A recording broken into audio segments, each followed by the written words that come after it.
Nearly $12 billion US dollars. That's how much Taiwan's pensions funds lost last year. Taiwan is launching a tenancy housing right initiative aimed at countering the skyrocketing real estate market in the country. Learning from Ukraine, Taiwan's military is taking note of how weapons it's purchased from the United States are performing on the battlefield. Plus, a living national treasure, a 97-year-old lantern master shows his life's work to TaiwanPlus ahead of Lantern Festival.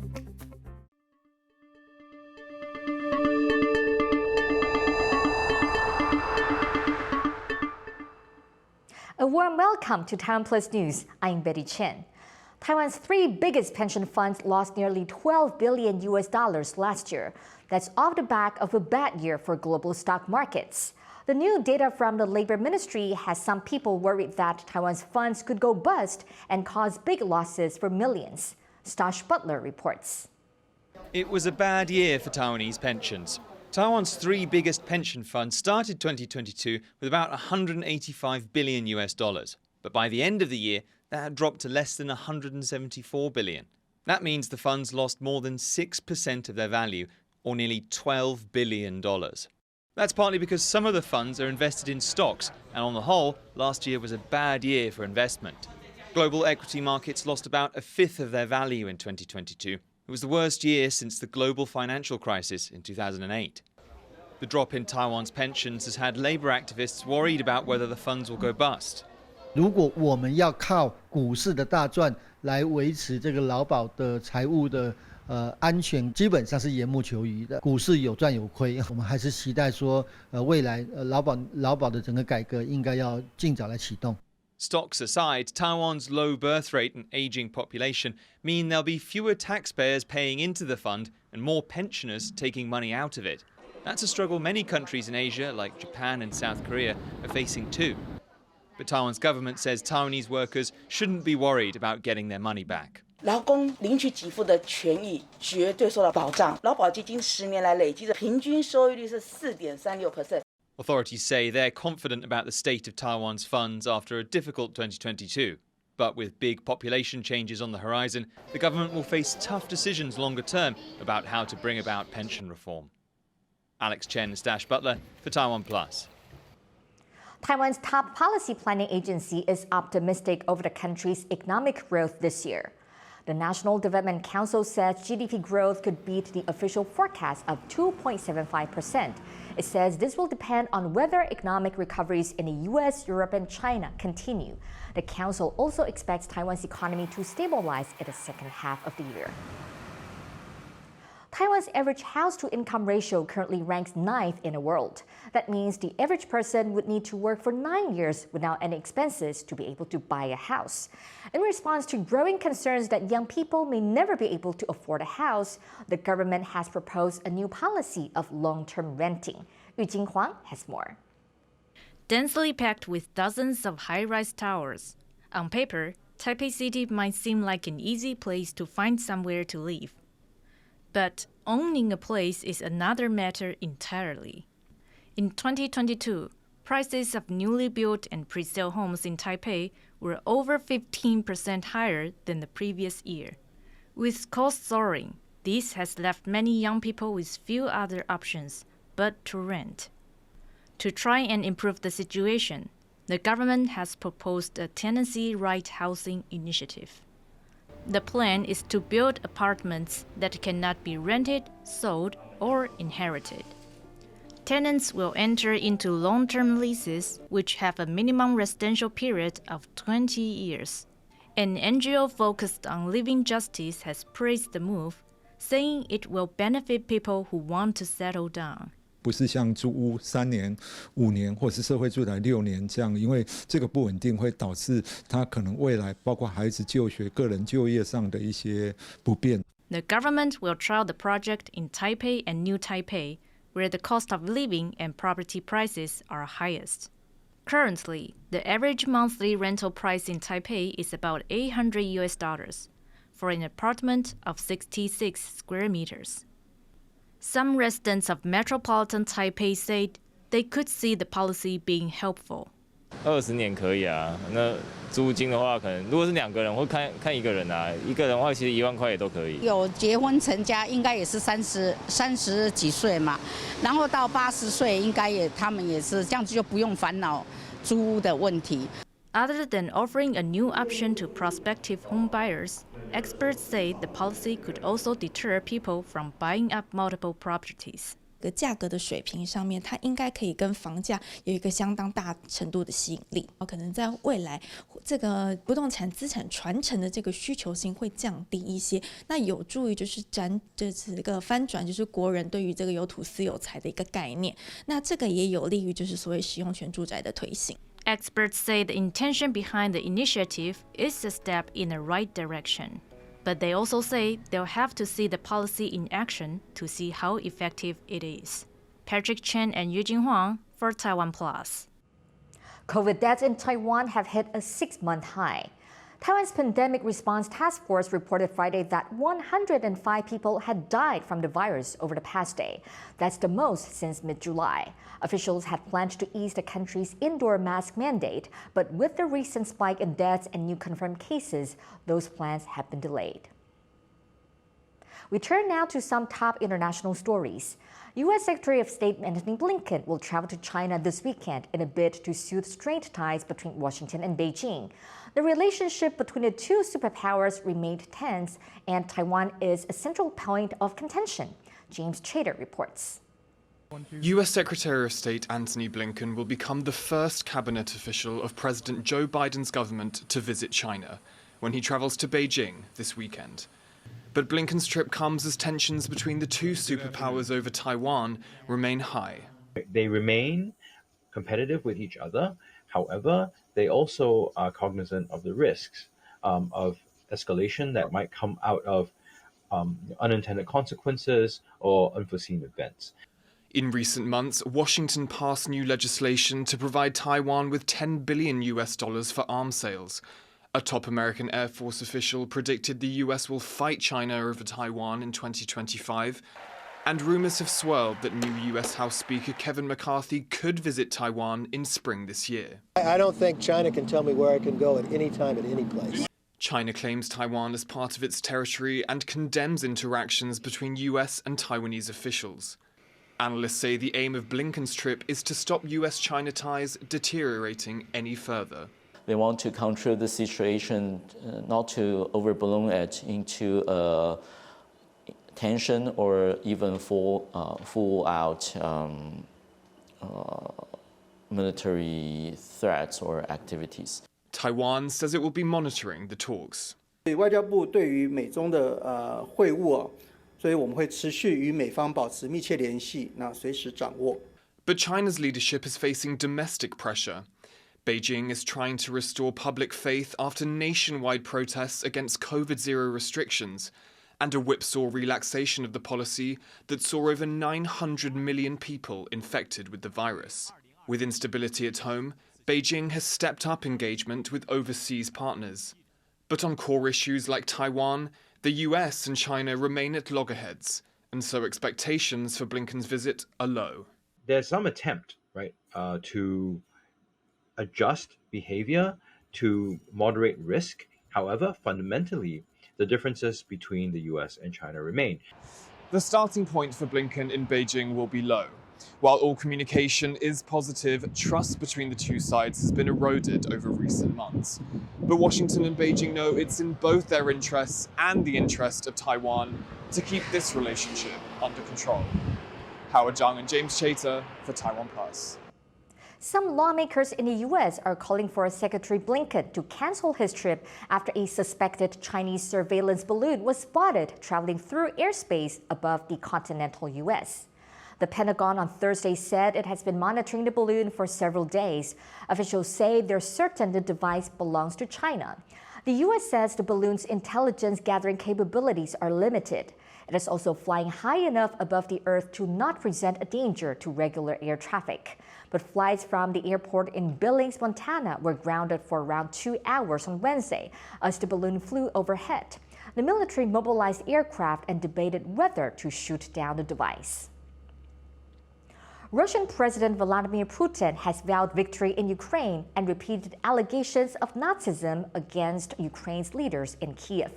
He made a comment on Thursday in a speech to commemorate the 80th anniversary of the Battle of Stalingrad fought against Nazi German forces. Putin was speaking in Volgograd, which has been Stalingrad's name since the 1960s. The Russian leader criticized Germany's move to send weapons to Ukraine, including Leopard tanks. He also threatened stronger military measures in response to what he described as Western aggression against Russia. Мы свои танки к их границам не посылаем. Но у нас есть чем ответить. И применением бронетехники дело не закончится. The United States is expected to announce more than $2 billion in defense aid to Ukraine. Some of the weapon systems being sent there are already being used here in Taiwan. This has given the Taiwanese military an opportunity to adapt its defense strategy. Jaime Okan has this report. Missiles fill the skies above Ukraine. Since Russia's invasion of the country almost a year ago, weaponry like this multiple launch rocket system, or MLRS, have been crucial to Ukraine's self-defense. The MLRS, as soon as it entered the Ukrainian theater, gave the Ukrainians the ability to strike behind enemy or Russian lines. Over the course of the war, the United States has provided more than $27 billion in military assistance to Ukraine. These defense packages have also included thousands of portable and shoulder-mounted missile systems, which can take out tanks and aircraft. These systems are in line with what defense analysts call an asymmetric strategy, which can help a smaller nation defend against a larger opponent.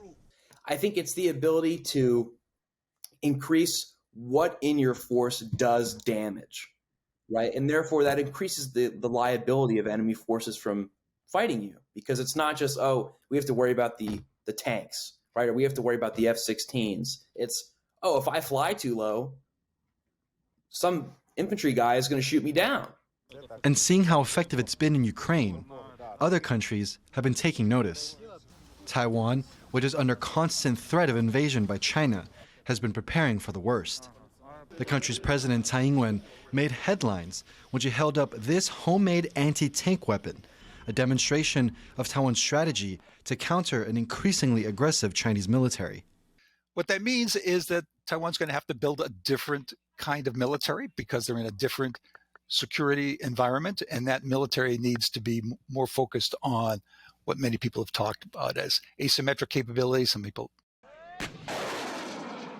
Taiwan has already purchased more than 400 anti-tank and anti-air missiles, and it's now waiting delivery of those weapons.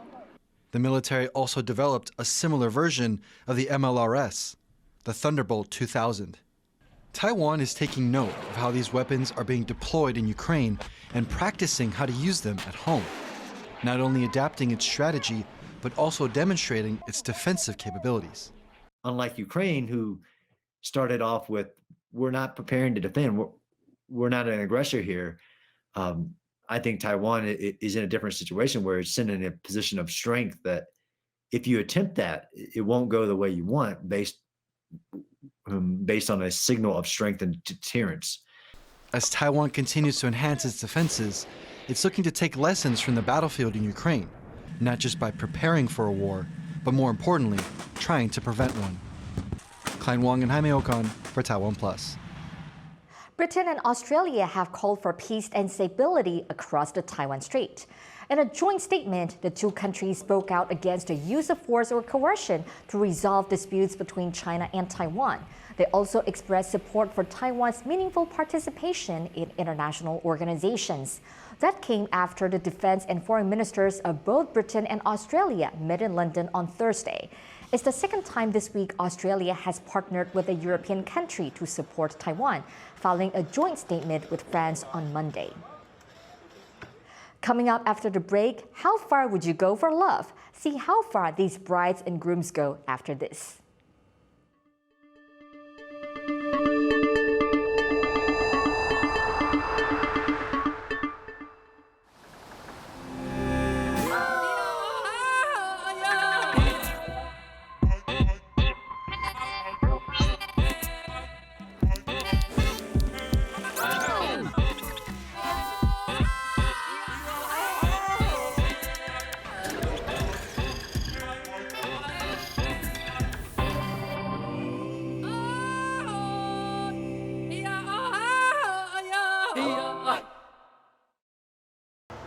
Thanks for watching Taiwan Plus. For more great stories from Taiwan and around the world, please download the Taiwan Plus app.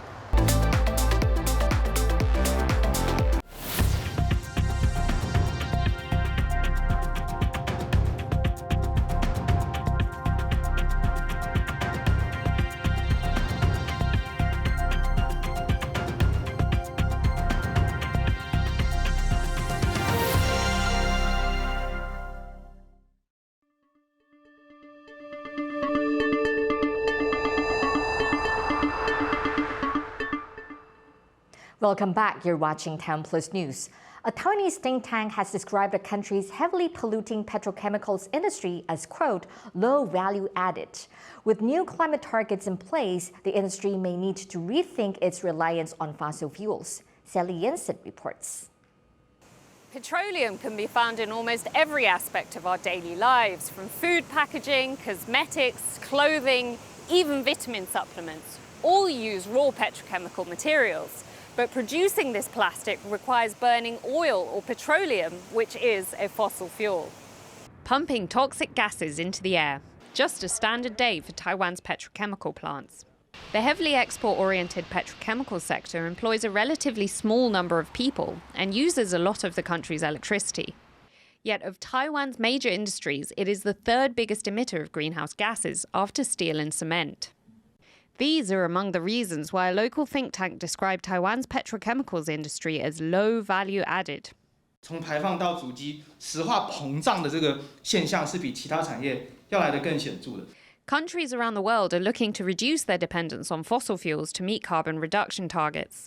In keeping with this trend, Taiwan recently passed a new climate change bill that commits the country to a target of net zero carbon emissions by 2050. The country's petrochemical sector exports 40% of its output, around 30% of which goes to the US. Formosa Plastics is Taiwan's biggest company in this market. The think tank says that reducing the industry's exports will lower its carbon footprint. 如果我们可以选择缩减出口来减碳的话，缩减谁？台塑的出口的炼油，然后呢就是石油化工原料，跟台塑的集团可能有点关系。 Taiwan's petrochemical industry is an industrial giant and an economic one too. But as the world looks to move away from fossil fuels, the country's manufacturing sector will have to undergo major changes if Taiwan hopes to keep up. Andy Xue and Sally Jensen for Taiwan Plus. A pangolin on loan from Taipei Zoo to Prague Zoo in the Czech Republic has given birth. The baby pangolin was born early on Thursday morning. The scaly armadillo-like animals are native to Asia and Africa. This is believed to be the first pangolin born in Europe. Capitals Taipei and Prague are sister cities, and Taiwan and the Czech Republic have enjoyed warming ties over recent years. Prague's mayor, who has visited Taiwan twice, posted photos of the newborn animal on Facebook and celebrated Europe's first pangolin birth. With the Lantern Festival just around the corner, a temple in Penghu is preparing to celebrate in a very special way. Eric Gao explains. How much rice does it take to make one turtle? It sounds like a joke, but it's serious business here at Guanyin Temple in the outlying island county of Penghu. Turtles are considered lucky because of their longevity. So every year, they feature in local celebrations ahead of the Lantern Festival, which closes out the Lunar New Year holiday period. 最小只的呢有100斤开始，这边呢是这个有31000斤的大米。This turtle-making tradition dates back centuries, and it's tricky. It takes years to learn how to make a rice turtle properly. 最困难的地方就是那个米龟的头，另外一个呢就是龟壳的盾甲。目前可以讲说全世界只剩下澎湖这边有保存。我在做米龟这20几年来呢，发现到来学习的很少的人，希望这种传承技艺呢能够延续下去。 This turtle is the biggest one made in Penghu this year. Swin hopes that new students will come along and make them even bigger in the future. As Naya Zhou and Eric Gao for Taiwan Plus. This time of year is a busy one for lantern makers across Taiwan, and 97-year-old Xiao Zaigan is no exception. Our reporter Yu Jinghua was in Hsinchu to visit Xiao's studio, where he keeps his life's work. 冰龙哦，就是即摆老手电价。啊，花冰甲冰龙的差别就是讲，花冰就像动物来甲火做冰嘛是花冰，而且故事来个古装片嘛，嘛是会冷。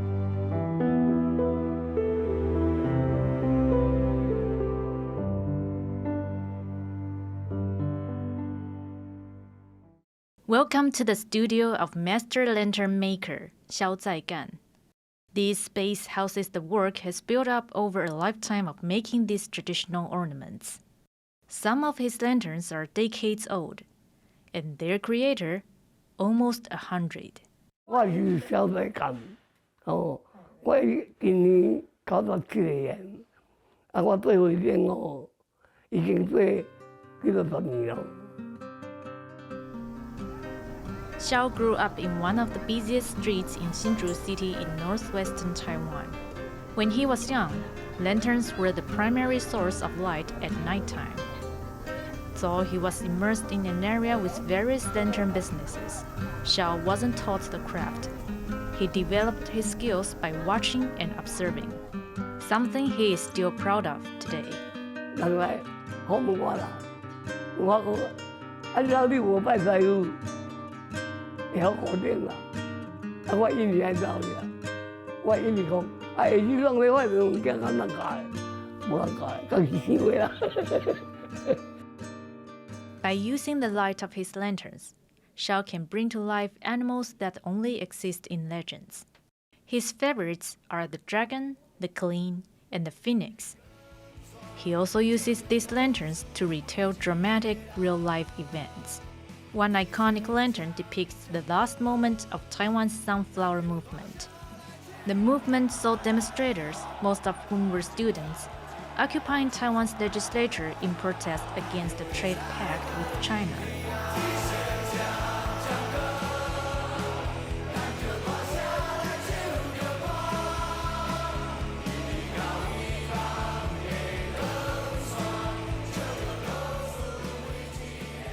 Yeah, 学生伫迄2万年，有585小时，按照5里8里搁5里，了后坐飞机对啊，遐学生在举起讲对啊，海王金边。 But no matter how exquisite the lanterns are, they only get to showcase their beauty once a year. The art was made for celebrations of the Lantern Festival, which marks the end of the Lunar New Year. This is Hsinchu City's East Gate, the heart of this year's Lantern Festival. The giant rabbit behind me is Hsinchu's main lantern. And all around this area are brightly lit modern lanterns of all shapes and sizes. The area is already busy with people coming to get a taste of festive vibes before the Lantern Festival. But for more traditional flavor, you'll have to head to another Hsinchu location. Lighting up Hsinchu Prison Martial Arts Hall are these traditional masterpieces by Xiao Zaigan. But they are not the only nod to history here. The venue also houses an array of lanterns, honoring different traditional skills. Although Xiao has retired from making giant lanterns, his classic works from decades ago are still well known and celebrated. In recent years, he's focused on making smaller ones and opens his studio for those who want to visit and appreciate the craft.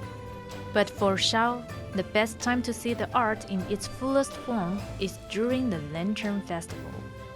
因为元宵节是新年的最后一天，感觉好像就是要闹元宵，就是一定要参加一下这样的活动，然后才会感觉到这个年才过完了这样子。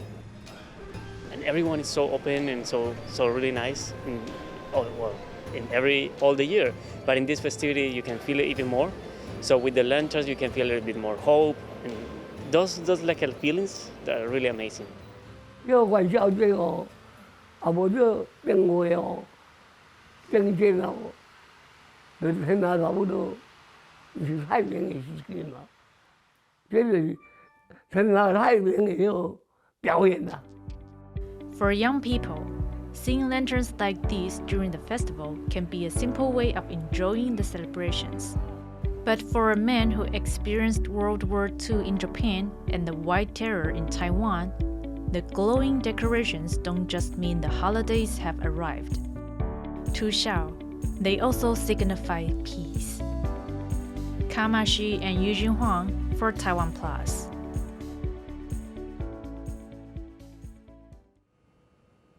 Was this part of your wedding vows? A foot race between husbands carrying their wives on their back. The run was part of an annual temple event this week in Yilan in northeastern Taiwan. Couples had to race for 60 meters, popping balloons on the way. There were prizes to win, but not necessarily for the fastest pair. The prizes were literally weighted, that is, adjusted for the weight of the wife. The run is not just a test of speed, but also of trust. Thank you for watching TaiwanPlus News. Remember to download the TaiwanPlus app for more stories from Taiwan and around the world. Finally, today we'll leave you with images of Brazilians paying tribute to Yemanja, goddess of the sea in Rio de Janeiro. I'm Betty Chen. Take care and see you next time.